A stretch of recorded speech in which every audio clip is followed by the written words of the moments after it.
to be productive, or should I say productivity, is something that is at the heart of Christianity.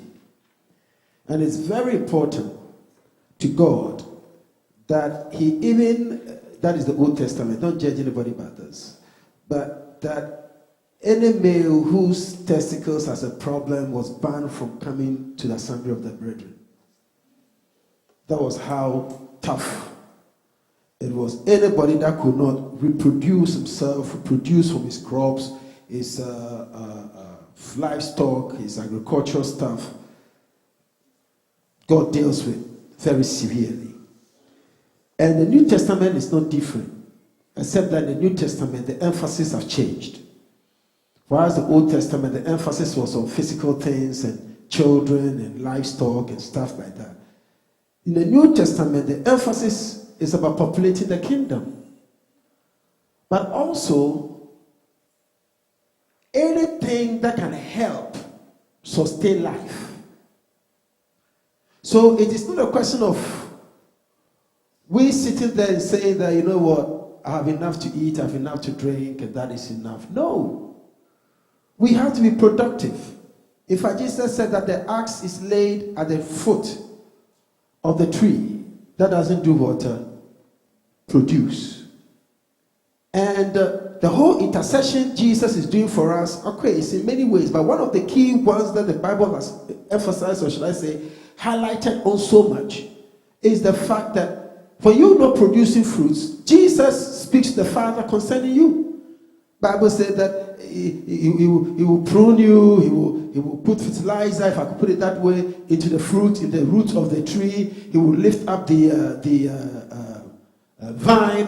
He will do everything. And whilst the master or the Lord God is angry and want to cut you down, he intercedes and say, please leave him with me for another year. Leave him with me for another 2 years. I'm going to work on him. I'm going to prune him. I'm going to put fertilizer in the roots. I'm going to do something. But most importantly, I'm going to make sure that he's productive. She is productive. Writing to Titus, he said to Titus, our people must. Somebody say must. Sometimes, I've said it several times, that when you read the English version, it just doesn't bring the seriousness of the matter like when you read in the original version.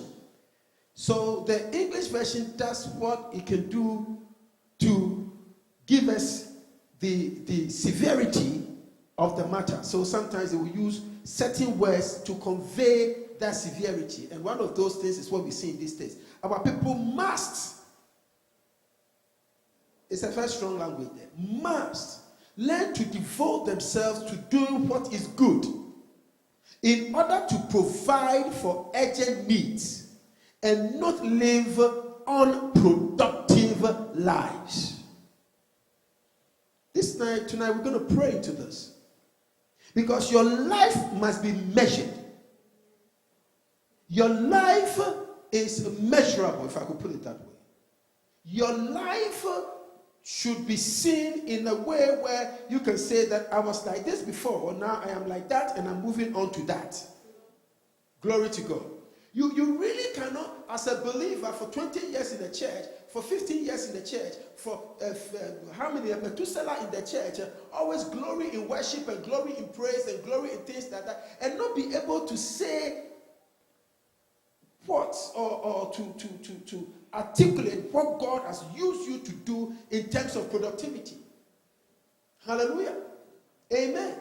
It says that our people must, you and I, we must learn to devote ourselves to what is good in order to provide for urgent needs and not to live unproductive lives. 2 Peter 1:5-8, it says that for this very reason, make every effort to add to your faith goodness, and to goodness knowledge, and to knowledge self-control, and to self-control perseverance, and to perseverance godliness. Now godliness is quite different from morality. Godliness, and to godliness mutual affection, and to mutual affection love. Now, 8 says this, for if you possess these qualities in increasing measure, they will keep you from being ineffective and unproductive in your knowledge of our Lord Jesus Christ. In other words, God is expecting you and I to be productive in everything He has caused us to do. But being productive will not come by without us understanding who He is and what He stands for. So our productivity must start from our knowledge in Him. The Bible says that we have to dwell with one another according to knowledge. Every wife that understands the husband or husband that understands the wife, they fight less. When there is no understanding, they fight more. When you don't know what makes somebody happy, you always upset the person. When you know what makes the person happy and you truly love the person, you always make the person excited. Why? Because it comes by knowledge. A lot of times we don't know people. A lot of times we don't understand people. And interestingly, we don't even take time to know people. We don't take time to understand people. So we call brother A my best friend, sister C my best friend, and yet we have no clue. The sad thing is that you have even married couples who have been married for 25 years, 30 years, and they don't know each other. One similar case happened not too long ago, and this woman loved the wife's husband so dearly. The husband was an armed robber. He thought he was a taxi driver. Because daytime he drives a taxi. But in the night when he says he's going on taxi shifts, he's actually murdering people and taking their monies and property. The day that woman's husband was arrested, she wept bitterly, fighting off the police that they've gotten the wrong person. Because for how many years of marriage, and it wasn't like he just started armed robbery 2 years ago. He started even before he got married to her. That's what the Bible said, dwell with one another according to what? Knowledge. I was saying on Sunday, and I tried to mention the packer, and I said that the reason why sometimes when we read the text and we don't enjoy Bible is because we do something in theology we call syncretization. In other words, we take our understanding into the Bible. And as soon as you take your understanding into the Bible, you lose out. In fact, even within the Bible, you cannot take one author's understanding to the other. So let me put it this way. Paul writes a letter. Paul's temperament, his view on life, and some other things are quite different from Peter's. As a matter of fact, Peter even stated it in his letter, that Paul taught certain things that was very difficult to understand and believe. This is another apostle talking about another apostle. And then he went on to that some fake people misinterpret and they use it for their own hymns and car prices. That was what he was talking about. Then you come to John. His view on things were quite different. The man understood love, he embraced love and stuff like that. So if John is written something that you don't quite understand, you can't go and ask Peter. You have to still look at John. Paul tells something to the church in Thessalonica. He says something similar in Ephesus. Then he writes to his stubborn church, Corinth. And he writes a first letter. He writes a second letter. As a matter of fact, there's a third letter which we didn't find itself in the Bible. So there's a 3 Corinthians. He mentioned it over there. That we're not going to go into it now. So then he writes another one. And now we got confused by what is written in Ephesus. But the answer might be in Corinth. Why? Because he's the same person that wrote it. And he told Timothy, when you go there, tell them that these instructions I give to all the churches.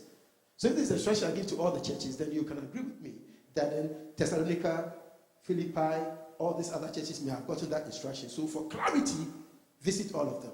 But you cannot go and visit John. Because John even didn't mention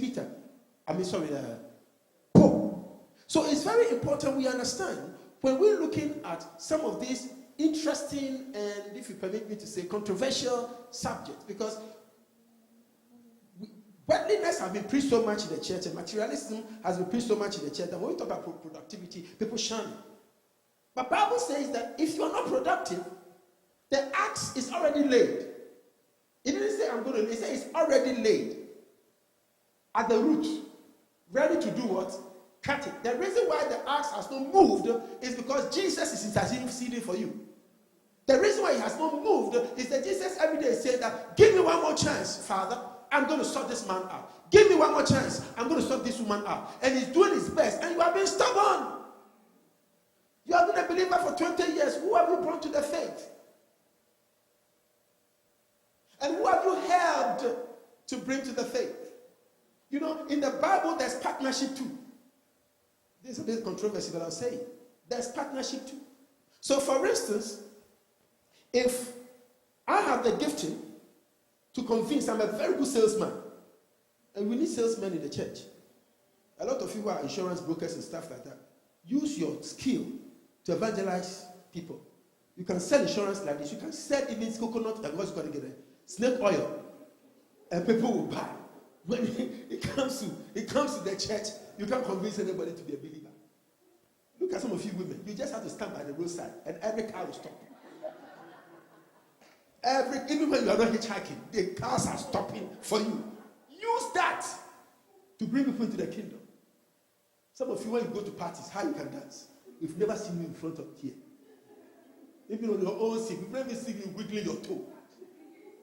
Maybe I want to see you dancing in those places. You have to come to a place and understand that God wants you to be productive. 20 years in the church, no convert. 50 years, but there's something called partnership. So, for instance, if one person knows how to do it, and I'm going to use myself as an example, you know how to do it, and the person's on TV, that's what we call partnership. Okay, I cannot go on the street. I'm very shy to go on the street. But you are on the street. Whatever tool you need to be on the street, let me help you. It could be prayer. Let me help you. It could be your finances to pay for the airtime. Let me help you. It could be the machine that they use. Is it a megaphone or whatever phone you call it?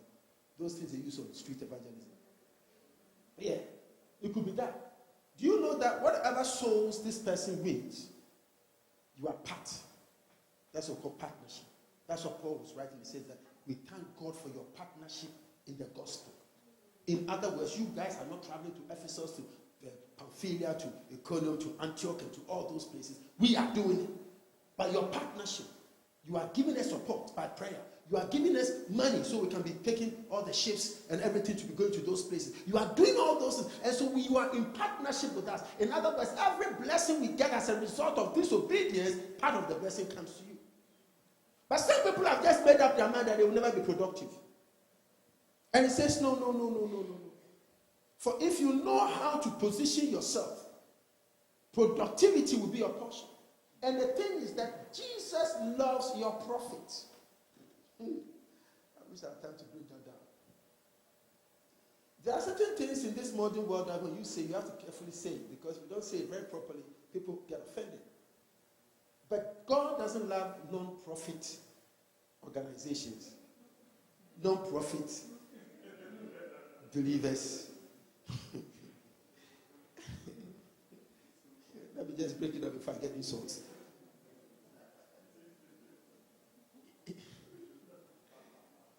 All the disciples he called, they were all businessmen. Every one of them. He had Levites. He had rabbis. He had all those people in his day he could have called into ministry. Everyone was a businessman. Even Judas. He was a businessman, but this was a businessman. Everyone he called, they knew how to handle money and be successful at handling money. That is why he himself said in Luke 16, he said, if you don't know how to handle worldly wealth, who will give you true riches? Controversy. He sends his people to go and evangelize. He said, when you come to the city, look for a worthy person. The word translated worthy in an English version, that word means influential, affluent and wealth in terms of ability to take care of him. That is why he follows it by saying that a laborer is worthy of his wage. The people are going to meet in a place, have you worked for them? But you're expecting that the house they go to, they will feed them, they will clothe them, they will give them money if they need. Whatever they need. And look at what Jesus said. He said, if they don't do it,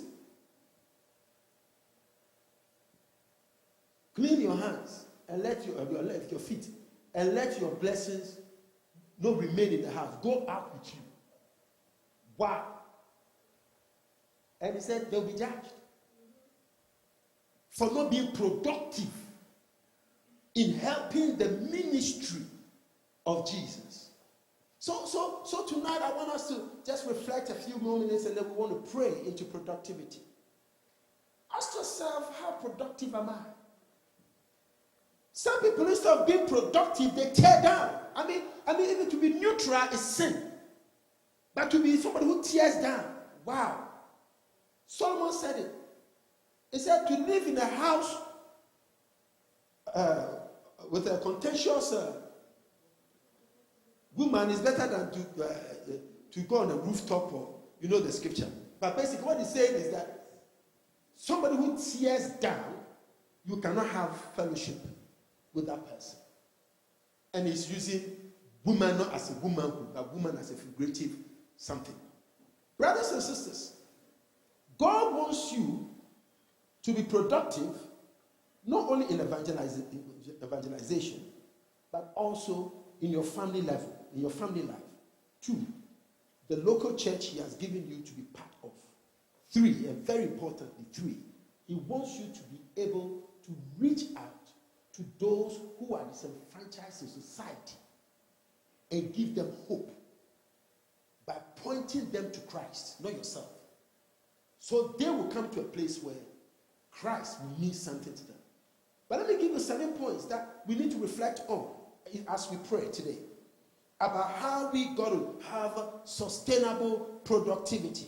Remembering that the axe is laid under the tree, ready to cut it down if the tree doesn't produce. It is really, really interesting, Jesus' analogy. He comes and he sees this fig tree, and he tells the fig tree, I need some food. And the fig tree does not give him any fruit. Then he curses the fig tree. The scripture says very clearly that it wasn't the season for figs. That makes the test a very difficult one to deal with. If it was the season for figs, and Jesus came to this tree and demanded some fruits, and the fig tree does not give it, you will understand. But the Bible stated very clearly it wasn't the season. I think God gave me some insight into that. I think. You see, because the reason why God didn't have a house is because everything belonged to him. He didn't have a house. The reason why he didn't have to buy food, because everything belongs to him. So he realized that everything he did it with authority. Somebody's carrying his food. He said, bring the food, bless it, produce it. Somebody was preparing his donkey, tied somewhere, said, go take the donkey, bring it out. You check the scripture, everything he did. So it's okay for him not to have a house, or okay for him not to have all those kind of stuff and things like that. But you and I is different. He is in season and out of season. So everything must respond to him. So creation was in disobedience when it didn't produce the fig. So Jesus didn't have to tell the tree, bring out fig. The tree must hear the voice of the creation, because there was nothing created that was made without him. For in him all things were. So immediately he must respond. Just as the water. As soon as he stepped into the water will be very disrespectful to sink his Lord. So straight away, something that is liquid turned into solid. And he walked on it. Everything around him was knocking themselves around to make sure that his command is in place and is obeyed. That's what the Bible says. Even the waves, what manner of man it is. The waves. It was a season for the waves. The waves have to stop the activity. And they have to obey. the waters have to suspend their sinking, their gravity, whatever, and he had to walk on it. The gravity in the atmosphere had to cease so he can just be lifted into it. Everything was made for him. But you know what? We are joint heirs with him. And we are seated with him in the heavenly realms. And we share that authority and that power. Brothers and sisters, if we can just let go of self a bit and let go of his beating me, his look at me funny, his done this, his done that, all this bickering and stuff, and just increase our God awareness small and spend some quality time with him small, the things that we can achieve, it will amaze us. Why do you know that, Shadrach? I know that in John. Because when Nicodemus, I think Nicodemus' his name was, Nicodemus encountered Jesus. And Nicodemus really loved the man. He really loved the man, because if you know what Nicodemus had to go through to come to Jesus, you will understand that he loves the man. His life was literally at stake for him to come to Jesus. So he had to do it at night. And the doing at night doesn't help him anyway, because even if the story went out, he'll be in big trouble. So he disguised himself, I believe. He comes to Jesus about night. And the first thing he tells Jesus is that you are a great rabbi, you are a great teacher. For we know. He didn't say for I know. For we know. In other words, myself and my peers. So the Sanhedrin cannot tell us that they didn't know Jesus was the Messiah. They knew it. But they know that as soon as they acknowledge that fact, the authority is gone. They want to enjoy the big places, enjoy the big seats, enjoy all those things, and Jesus was going to overthrow them. So they knew he was this. I mean, the Caiaphas, the high priest, even said it. When the earthquake happened, and they said, of a truth, we've crucified the Son of the living God. So if you know that, why post that you are giving people persecution? When you knew, you yourself confessed it. But because of money, because of influence, always, money is always the problem. And that is why if you don't know how to use money, it will crash you. Very interesting. It will crash you. So anyway, he looks at the thing, and the thing doesn't give him the fruit. But then he gives us the answer through Nicodemus. And when Nicodemus came to him by night and had that discourse with him, then he said to Nicodemus, he said, listen, he that is born of the Spirit is like the wind. Yeah, pay attention to this. It will bless you. He that is born of the Spirit is like the wind. He said that you don't know where it's coming from, neither do you know where it's going. In other words, he that is born of God, you cannot tell where he's coming from. You cannot tell where he's going. That is why don't let anybody judge you by your past. Or anybody put anything on you for your future. Because they don't have any clue where you're coming from and where you're going. Hallelujah. He said, he that is born of the wind, of the Spirit, is like the wind. The old version says that it listed from whatever and then where it's going, whatever. Then, the interesting thing about that is that that person that is born of the Spirit has the authority, and I even use the word audacity, to be able to pull future things into his present, past things into his present, or present things into his past, or present things into the future. So really, he takes you from the limits men have and places you to the unlimitedness of his grace in the realms of the Spirit.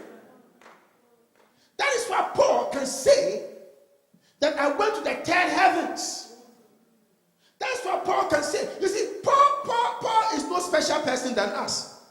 But he understood the secret. Hallelujah. He understood the secret.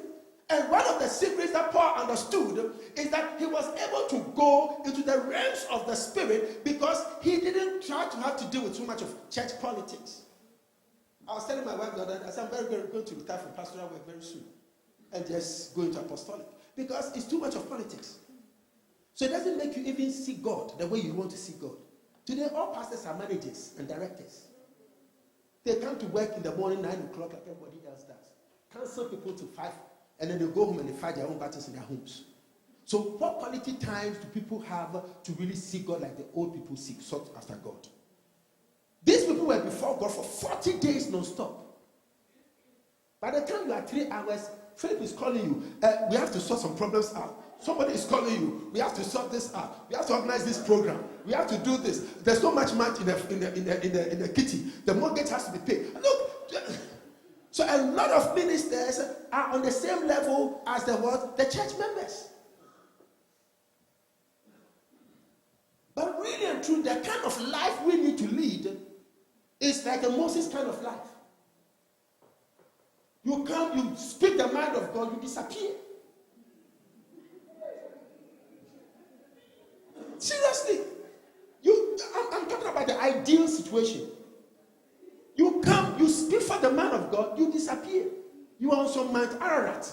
You are on some Mount Nebo. You are somewhere seeking God for another 7 days. When by the time you come down, your beard is white. Oh, Sheko. Mabo. You caught 3 people yesterday. You had doggy. Yes, you did this. Yesterday you did that. So, and the people, repentance. This is me preaching, accept me. Hallelujah. Glory to God. I mean, today people come to the man of God, they lie through their teeth, and nothing happens to them, they walk away. Look at Elijah. Even people teasing him. Who's Elijah? Elisha. People teasing him, baldy. Best came and I will criticize and say that, look, let me tell you something. I believe in the old time religion. I believe in that level of productivity. But personally, me included, and I'm guilty as well.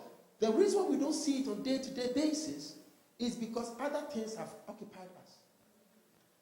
Hallelujah. Pastors today will do more administrative work and counseling than we do spiritual matters. When were the days when you start praying in the morning, you don't finish till the evening? By the time you step out, you feel like you are on top of the world. No demon can stand. Today you do 21 days, even the 21 days you are fighting. By the time you leave your house and you get to your workplace, you have fingered people and said a whole bunch. Yes, I know somebody, even in the fasting period, he fingers me. I mean, this is a classic story. 2 believers here coming to our church, and one person crossed the other, but they didn't know each other. They knew each other, but they didn't know that was. And one crossed another person. The person gave him F whatever, and they come to red light. As they came to red light, the first person got to the red light, and the second person was going to react to what the person did, and they realized that, yay! We are church members of the same church. This story is a very interesting story. And they came to me. This guy is not a good Christian. This is how to search. That pastor's work. Paul didn't do things like that. You have to settle everything and say, you know what, don't swear again. It's not good. Christians don't behave that way. And stuff. How can you be productive? How can you be productive? We must come to a place where we are so productive in everything we do. Let me just give you a few points and then we can get into prayer because I want us to pray. Number 1, remain focused. Remain focused. We're going to pray that, Lord God, keep me focused. Today, we have too much distraction. I'm telling you, we have too much distraction. From social media to computer to other things. We have too much distraction. Some of us, we are even praying and watching things. Even in your prayer, you've dedicated, I've given this 1 hour to God. But that 1 hour, your phone is still on. And the no. Shake up.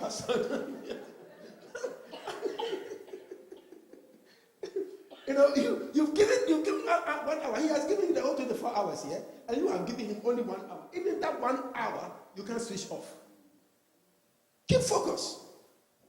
The Bible teaches us about Noah and how focused he was. Extremely focused he was. You've got to keep focused. 2, make others more productive. Deuteronomy 24. Make others more productive. It's very, very important that we challenge each other. I'm not satisfied where I am. I'm satisfied with every material thing God is giving me. The Bible says be content. But when it comes to spiritual things, I'm not satisfied.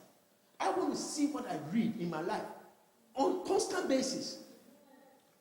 Hallelujah. Oh yes, I have seen miracles. God has used me mightily. And I give God the praise for that. But I don't want to see it the way I see it. I want it to be consistent. Hallelujah. Consistent. We went to do evangelism somewhere. We were praying that this person came and was mentioning my name and everything. I was shocked. He didn't know me from anywhere. It was the demons in him. At least I felt very excited that the demons know my name. Are you understanding it? But at the end of the day, these things must be on daily basis. Coming from work, you have a testimony. On the bus, you have a testimony. It can happen that somebody comes to sit next to you and the person can feel free sitting next to you. What have you done to? What have you done to? What have you done to? Don't come near. It started to happen.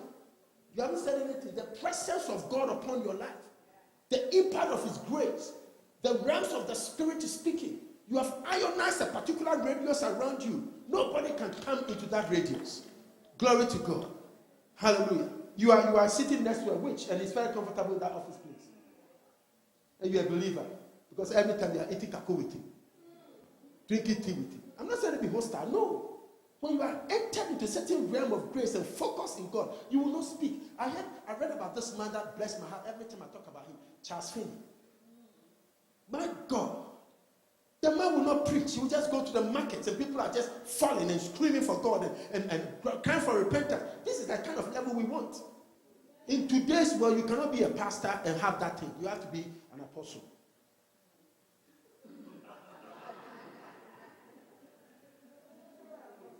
Hallelujah.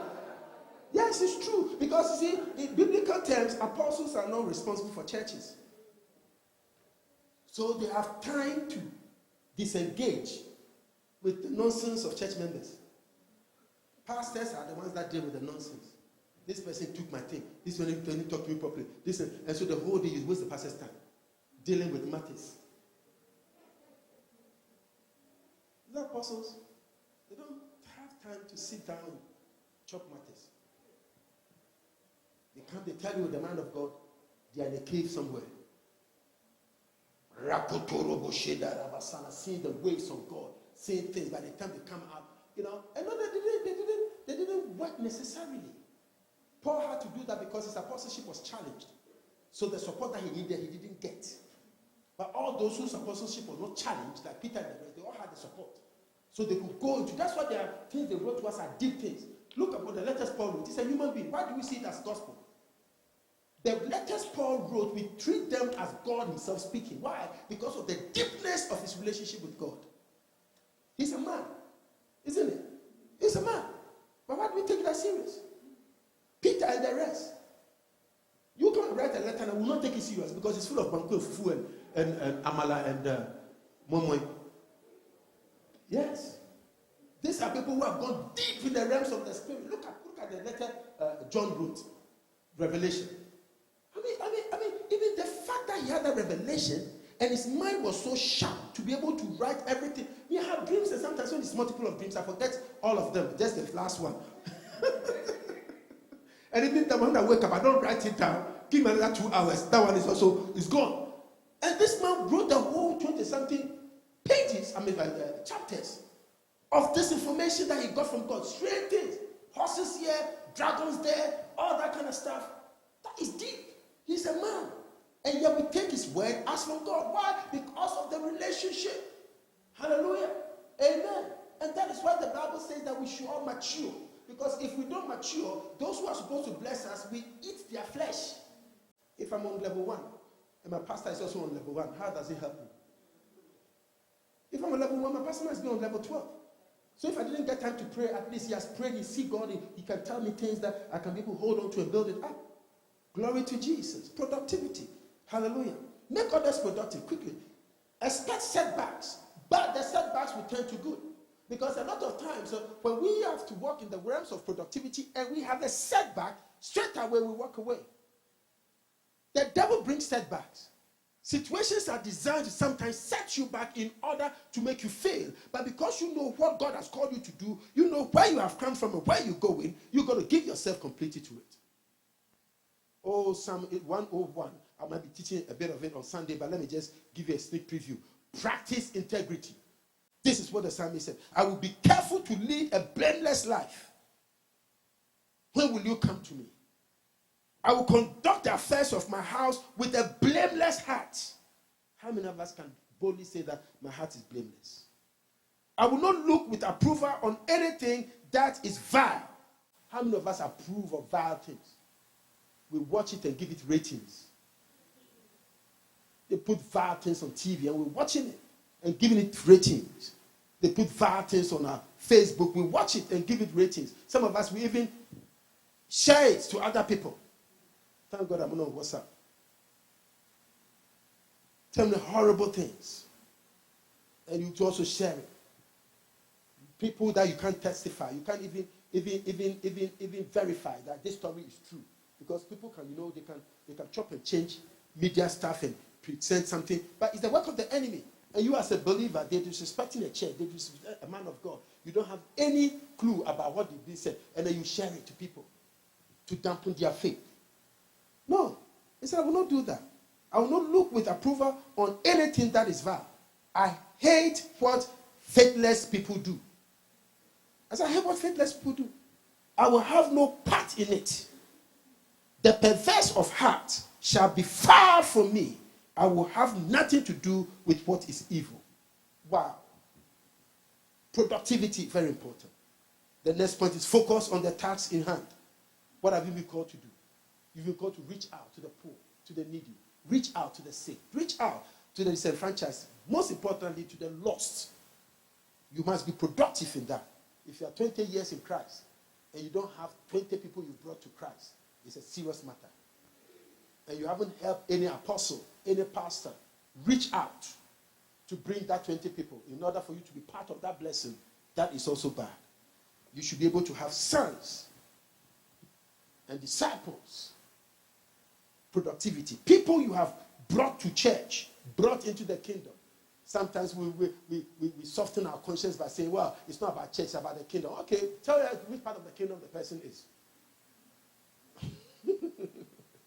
And then we say, no, show us which part of the kingdom the person is, because we need to make sure the person is seated in the kingdom, in a particular church. Focus on the fruits. Matthew 7 says that every healthy tree bears good fruit, but the diseased tree bears bad fruit. By their fruit you shall recognize them. Do people pick grapes from thorn bushes or figs from thistles? Likewise, every good tree bears good fruit, but a bad tree bears bad fruit.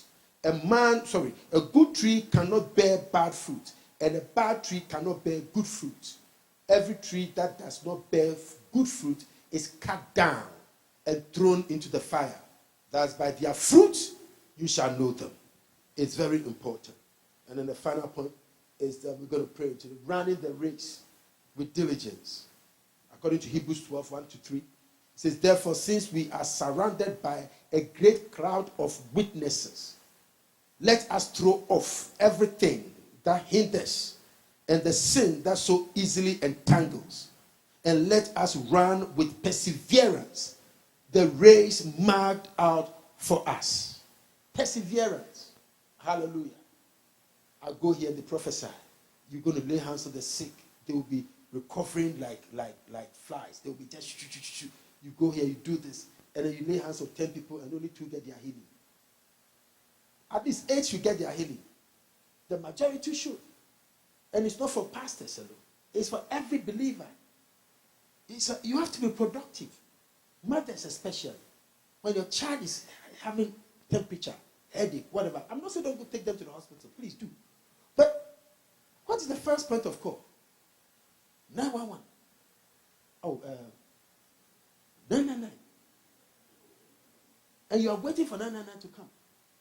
Yes, call 999. But whilst you're waiting for 999 to come, pray for the child. 999 is for the authorities. Because if you don't do that, they'll put you in prison. So do it. Give what is Caesar to Caesar. But don't rely on Caesar. But now, we don't give what to Caesar. Now we rely on Caesar. We're not even making an attempt to pray. We are waiting for Caesar to come and deal with the situation. It's true. I tell you, don't ever ignore the hospital and stuff. They will put you in prison. The social services will take your child from you. Your child has temperature, and you are lying there not calling the doctors and stuff like that. You are going to be in trouble.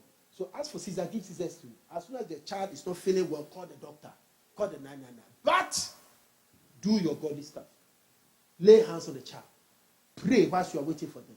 Do whatever. Hopefully, by the time they turn back, they'll say that, Madam, we've checked your child. Everything is okay. Everything is perfect. Hallelujah. The fact that you call the 999 doesn't mean that you don't have faith. Be wise. I say, doesn't mean that you don't have what? As a pastor, I can tell you how many people in our organization, they are, what's it called again? Social services have taken their children. Why? Because they have some crazy faith that borders around stupidity. Yes. We live in a country where the law is very clear.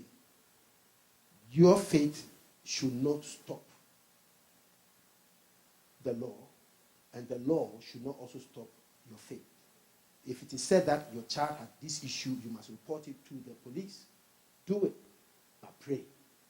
If they say that your child is sick, you must make sure that you take him to the hospital. Do it. Don't keep the child praying and praying and praying, and the child dies. They're going to put you behind bars. Do what is right. But don't put your faith in the system. Put your faith in God. There is a way man ought to live, and how man ought to be wise about this thing. Shall we rise? The verse says that fixing our eyes on Jesus, the pioneer and the perfecter of our faith. For the joy set before him, he endured the cross, scorning its shame, and sat down at the right hand of the throne of God. Consider him who endured such opposition from sinners, so that you will not grow weary and lose heart. Brothers and sisters, tonight I want us to pray. Just take the next 10 minutes or so we have, and I want you to pray from the depths of your heart. Two things. One, where I'm failing to be productive, Lord, show it to me. Two, may I have the desire, the strength, the tenacity, and everything needed to be productive. Because, brothers and sisters, your business must be productive. For those of you who are businessmen. Your marriage must be productive. The role you play in church must be productive. Hallelujah. Your education must be productive.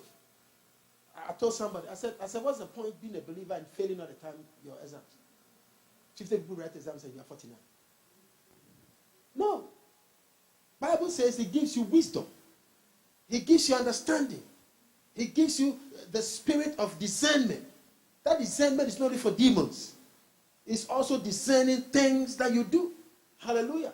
After all, there's also visions and dreams. So if you don't get all these things, God should bring you visions and dreams of the questions.